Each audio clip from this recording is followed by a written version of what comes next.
It's not every day you get to spend with a fantastic female artist here, and I am privileged and honored to have my good friend Alyssa Trahan with us today. How are you doing, Alyssa? I am doing awesome. How are you doing? It's such a good honor to have you here. So tell us a little bit about the first time you ever heard country music and what really drew you to it. Oh, wow.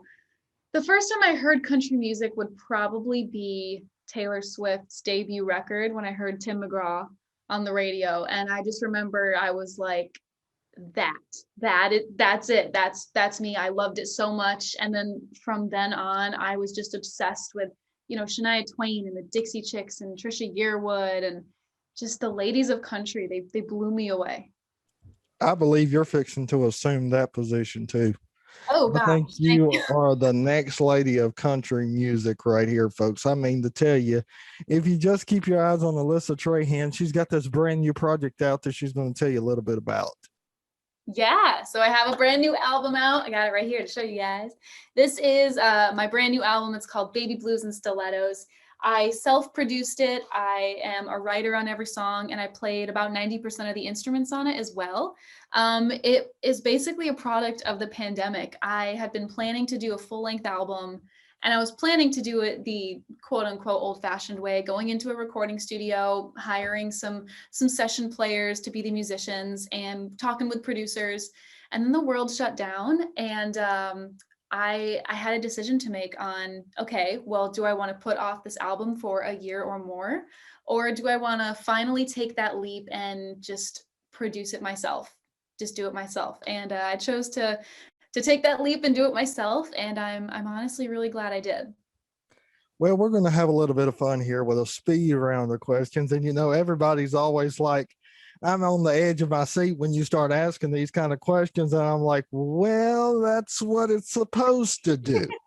I'm ready. I'm ready. Bring it on. So let's start off with favorite show to binge watch. The Office. Most embarrassing moment that has ever happened to you so far.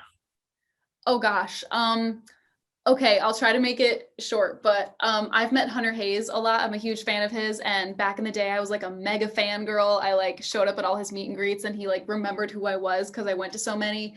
And then one day in Nashville, I saw him out, and I had some other people with me, and he was like, "Nice to meet you, nice to meet you," and I was like, "Hey," and he was like, "I know you," and I was like, "No, you don't." So it was super embarrassing. Most memorable for you so far. Opening for Charlie Daniels. That had to be powerful. Oh, Not it was incredible. It was such an incredible moment that still doesn't feel real to me. Like I have to look at pictures to remind myself that it actually happened. when home alone, fans can find you doing what? Probably reading or watching The Office or writing songs and producing. So everybody says, well, at least everybody says that I've had on the program that they embarrass themselves daily. What's one thing that you embarrass yourself doing? I I get kind of embarrassing when I screw up a song. I was actually just doing that today. I was filming some stuff, and anytime I screw up, I tend to just make really weird noises when I screw up. Like I'll screw up and I'll be like la, la, la, la, la, la, and just I'll make really stupid noises. And I don't know why I do it. I just do. I'm weird. Funny story that has happened to you so far. Funny story that has happened to me so far. Oh gosh. One time I was playing a show and I forgot the words to my own song, so I rewrote the entire second verse to the song while I was playing it, and nobody noticed. Favorite cover song right now? Favorite cover song? Probably. Oh gosh, there's so many. Um, Probably "Fearless," Taylor Swift. Favorite song to listen to while in the shower? In the shower. um, oh gosh, probably Maren Morris's entire Hero record. That is a great project. I'll have Favorite country artist that has really left an impact on you? Maren Morris. All right, you passed the speed round. You did good. Woo! Thank you. We have had all kind of funny stories through the embarrassing moments type deal. I mean, there's been times where I had to literally walk off the set because I was laughing so hard. That's So amazing. I tell you that you never know what's going to come out of people's mouths. So You never especially know. especially with COVID, I blame it all on COVID. COVID has gotten rid of a lot of people's common sense. So Oh, it has. It's gotten rid of mine, that's for sure. well, hey, you did pretty good. So maybe we should just crown you queen of speed round questions. Oh, well, thank you. I'm honored. So right now, while COVID-19 and quarantine's going on, how has Alyssa Trahan been just letting the time pass by? What's some things that you've been doing?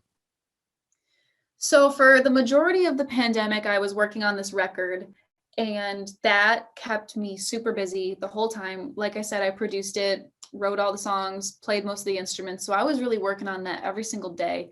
Now that it's out, I'm focusing on promoting it and just trying to get the word out about it and filming content around it. So some videos, and I'm also working on new music now. I never take a break. So I'm writing and recording with a lot of people and just staying as busy as I can. So anybody that knows you knows that your heart is really in the music. And I've heard it said by many country artists that come on the show, they talk about the power of a lyric. What does the power of lyric do for you? Lyrics are one of my favorite parts about the songwriting process. And my absolute favorite thing in the world is when I hear a song for the first time and the hook comes around and I get chills because the words are just placed so perfectly.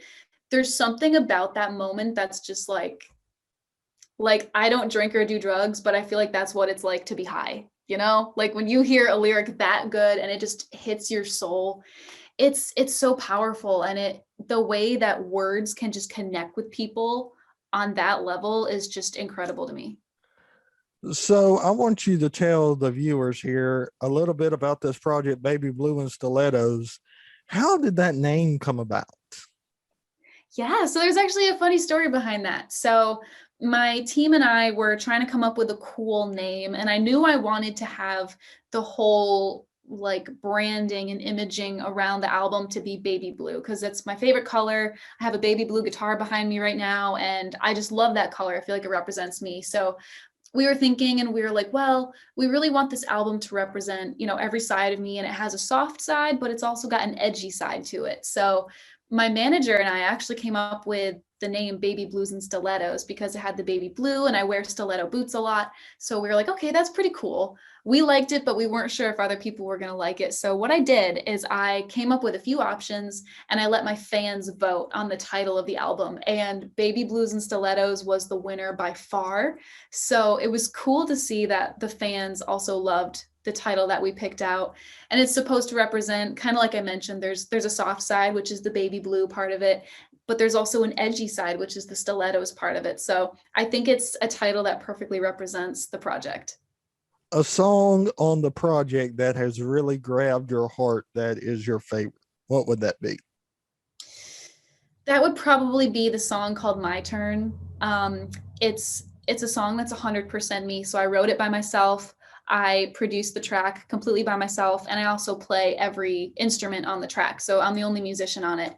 And it's a song that I wrote basically for therapy. I wrote it to get some emotions I was feeling out, and I didn't really intend to release it, but everyone on my team was like, no, you got to release this. This is really good. So that's kind of like my most emotional song, most honest song on the whole record. What about most fun song that you've had recording on the project? Most fun would probably be a song called Suffocating. I wrote that with my good friend Craig Wilson, and he put it perfectly. He said it's confetti in a song. So it's super upbeat and fun. It makes you want to dance, and it's super edgy and just it's a bop, you know?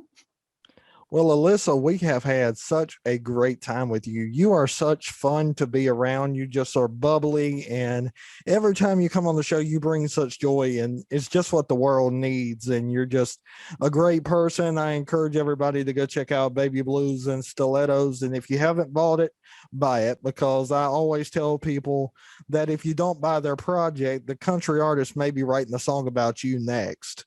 So go out and buy their project. Well, thank you so much for having me again. I appreciate it so much. And yes, please go listen to my album. I'd love to hear what everyone thinks about it.